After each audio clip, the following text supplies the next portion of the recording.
საქართველოს პირველ არხს უყურე მაღალი ხარისხის გარჩევადობით. საქართველოში და საზღვრებს გარეთ უკვე 2 სატელიტის მეშვეობით.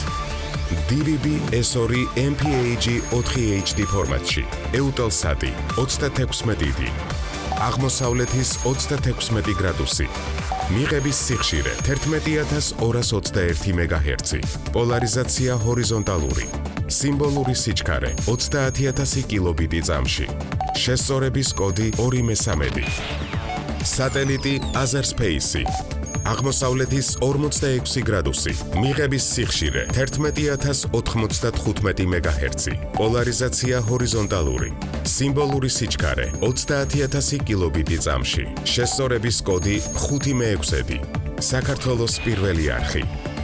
მოძებნე შენი არხი სატელიტზე.